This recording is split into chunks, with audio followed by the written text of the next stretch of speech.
Tu viens, Chachou?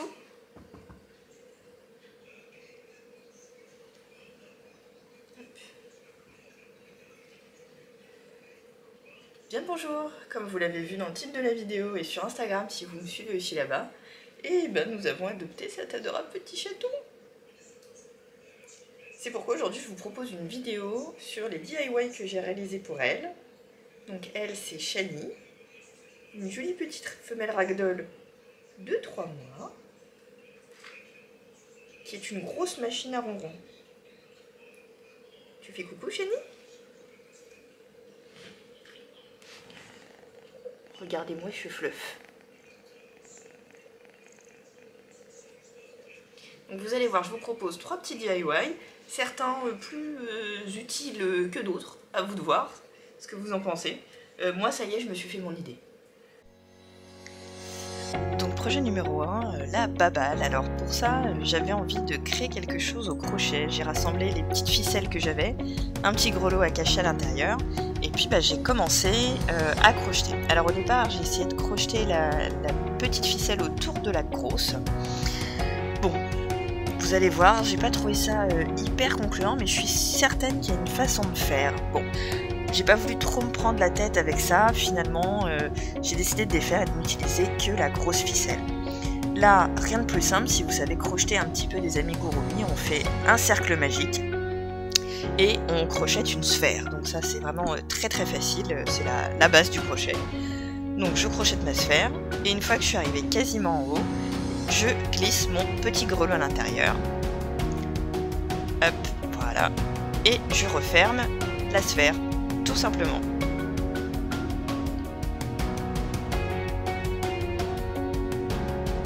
Ça nous donne une jolie petite babale molle et qui fait un petit bruit quand on la fait rouler.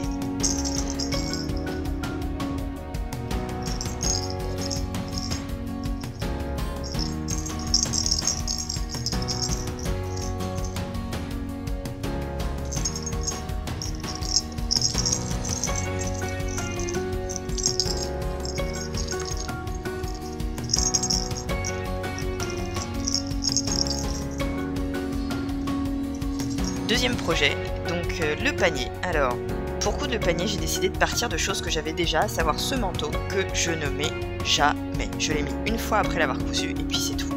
Et j'avais également ce tapis. Donc, ces deux éléments ensemble, vous allez voir comment j'ai procédé. Alors, oui, il a l'air vraiment joli, je suis déçue finalement que le projet me plaise pas, mais franchement sur moi, il y a un truc qui va pas. Je pense que c'est dans la longueur, le placement des poches, bref. Plutôt que de le reprendre, j'ai décidé de, voilà, on part sur autre chose, c'est pas grave, donc ça va faire un petit panier pour mon chat, ça sera très bien aussi. Alors ce tapis, je l'avais fait avec ce maxi tricot, mais vous voyez la laine c'est vachement abîmé, ça bouloche, c'est pas pratique de passer l'aspirateur dessus, donc voilà, c'est pas grave. Alors, la première chose à faire, c'est les finitions, parce que vous voyez, j'ai tout laissé accru comme ça, à l'intérieur, et je voulais pas que le chat puisse tirer dessus ou avaler les petits bouts, donc ce que j'ai décidé de faire, c'est tout simplement emprisonner la couture, comme si c'était une couture anglaise, voilà. Donc ça donne ça, ce qui permet sur l'envers qui devient l'endroit de mon projet, d'obtenir quelque chose de parfaitement propre, comme vous le voyez ici. On voit plus du tout la couture, il n'y a plus rien qui peut être tiré ou dépassé. Donc voilà, il n'y a plus qu'à faire ça sur chacune des coutures qui étaient apparentes à l'intérieur. Ensuite, je vais tout simplement fermer le manteau, donc assembler les deux devants ensemble pour obtenir un grand tube. Voilà. Donc j'ai obtenu ceci. Là, les coutures emprisonnées et j'ai fermé tout le manteau jusqu'au col.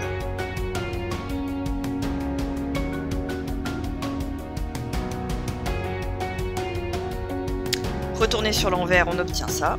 Donc l'idée en fait c'est de replier le manteau, de fourrer le tapis à l'intérieur. Voilà. Hop. Ça, je vais le replier comme ça. Et je vais utiliser les manches pour venir faire un petit boudin bien douillet. Comme ça. Voilà, c'est ça qu'il faut se figurer. Une fois que tout est bien rentré, alors j'ai tout fourré le centre du coussin avec le tapis et les manches, j'ai tout fourré avec, figurez-vous, mes résidus de surjeteuse. Et ensuite, je suis venue finir les coutures avec cette grande aiguille courbe que j'avais achetée à Sostrengren.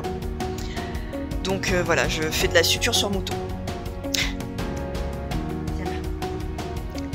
Et évidemment, comme tous les chats, elle a beau avoir un super beau panier, cousu avec amour, des coussins moelleux un peu partout, bah non, en fait, ça ne l'intéresse pas. Vous devinerez jamais où elle dort. Elle dort sous le canapé, voilà, sous le canapé. Ça valait le coup de se prendre la tête, hein, regardez. Regardez, voilà, on la met dedans, et elle veut pas se coucher. Et elle se barre, voilà, ingrate.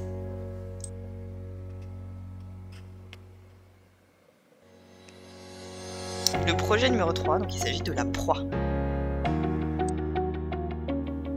Alors pour ce projet, pas besoin de grand chose, juste cette ficelle que j'ai récupérée autour d'un panettone, figurez-vous, et que j'ai noué avec un tuto que je vous mets en barre d'infos bien entendu, pour obtenir une jolie boule à l'intérieur de laquelle j'ai rajouté un autre grelot, et comme ça, ça fait une petite balle qui fait de la musique et qui se balade au bout d'une ficelle.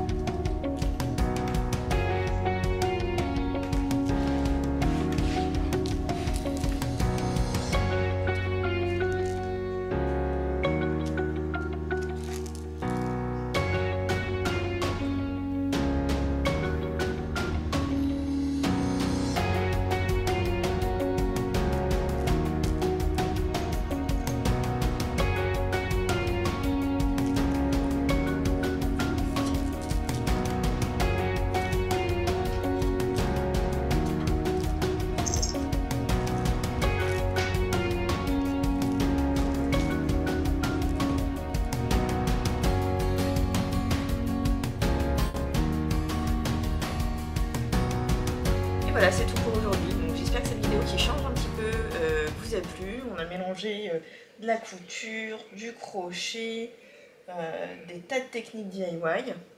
Oh, montre pas ton trou comme ça, toi. Donc voilà, j'aime bien la tournure que prennent les vidéos en ce moment. C'est ce qui m'amuse le plus, voilà, de vous faire part de ce que je fais vraiment, de ce qui m'amuse. Et pas seulement mes encours, mes projets finis, sans avoir finalement de recul sur ce que ça a donné. Je vous dis à la prochaine!